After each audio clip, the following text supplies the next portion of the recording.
Loved the movie. I really loved it. I mean, I loved your first movie, and I loved all of your movies. And this one, I just was really excited for, and just exceeded all my expectations. How did you come up with the idea? How did you come up with the script? And when you read it, what did you think? It wasn't a script actually until I met Michael. I had an idea, I had a concept.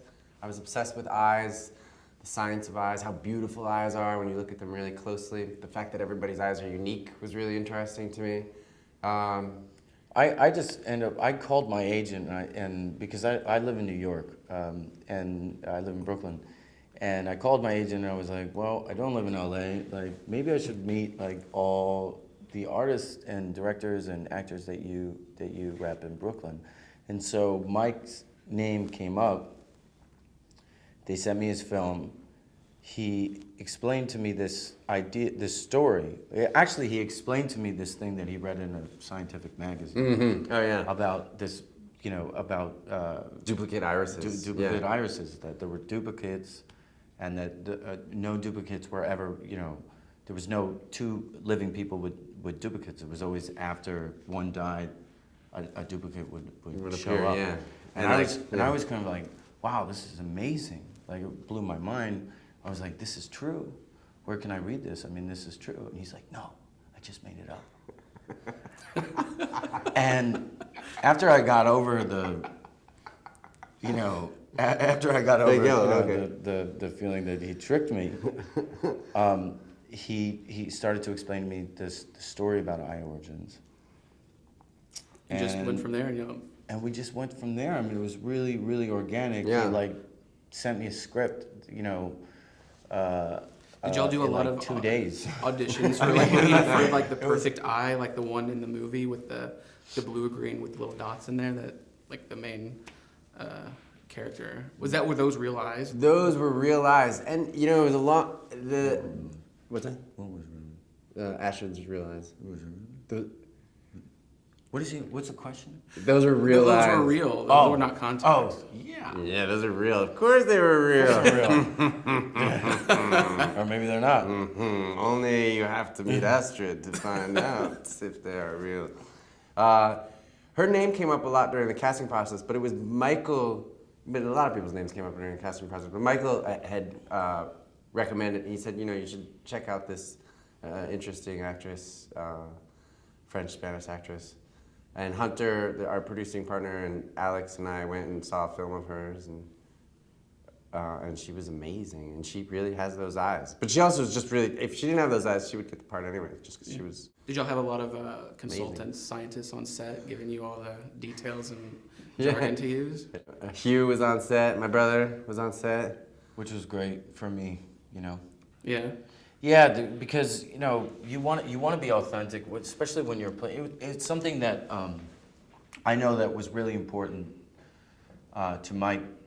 That the scientist was portrayed in a true light, and the truth is you don't really see that in films. Yeah. They're always portrayed as these people in white coats who don't listen to music, can't talk about like Beaker.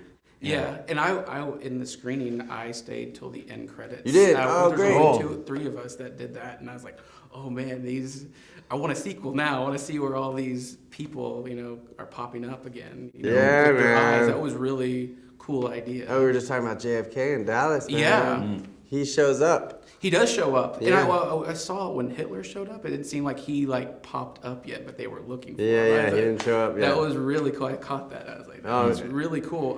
How was it filming overseas? How was it received overseas? No, how was it filming overseas? You went overseas to film, right? In India. We went to in India. India. It was amazing. I mean, India is an incredible place, obviously. Everybody there happy to see or be part of it? I mean, we shot in this little village that was a really, really, it wasn't that uncommon to have to sort of cover your face because there was... in the shanty towns. Yeah. It was kind of a that part's intense because you do see a juxtaposition of wealth disparity, It's income third disparity. world, so you see the low is really low and the high is really high. You would see kids literally playing in garbage. Yeah. And then we stayed at this beautiful $1 hotel. billion estate. So it was like going back and forth between these two worlds. Kind of made me think of how newscasters have to tell like not such nice news and then like really happy news right afterwards. And go back and forth and back and forth. Like to be able to experience the juxtaposition is a challenge. Yeah. And somehow humans manage to do it, but yeah. Well, I was super grateful for the experience. You know, I find it fascinating. You know, to be able to experience those things. And in terms of filmmaking, like our crew there was incredible. They have incredible crews over in India. We worked with this guy Nitin Rao, who's in the Guinness Book of World Records for the longest Steadicam shot of all time. Awesome. He was like Superman. And I remember I was like Nitin, can you walk backwards down the stairs carrying this massive Steadicam thing and then spin around, back up, rack the exposure, and then go outside? He was like laughing at us. He was like, no problem. He shot a film where the whole film was one Steadicam. Yeah. Right? Cool. Since y'all are obviously big fans of film, what are some of your favorite scenes from movies that have always stuck with you growing up that have, you know, influenced you, like scenes from movies that you've always liked?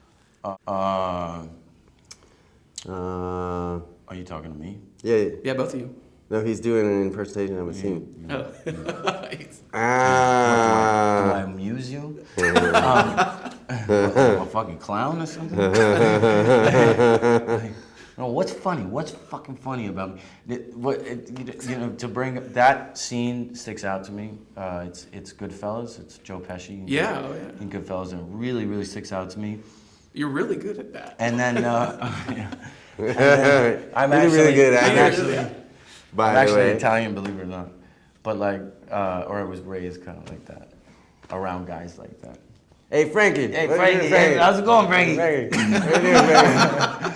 Frankie's the sound guy. Hey, Frankie, you hear us loud and clear?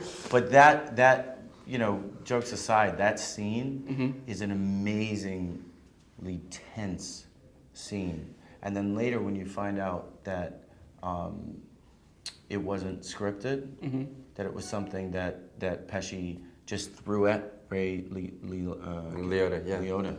And it's interesting. Like, it's interesting because he's tense in that scene, you know, and he's surprised by what Pesci's doing, and it translates so well to the audience. It's just it's such a good example of what I think cinema can do. Yeah, it was powerful. That's a great scene. Great scene. What about you?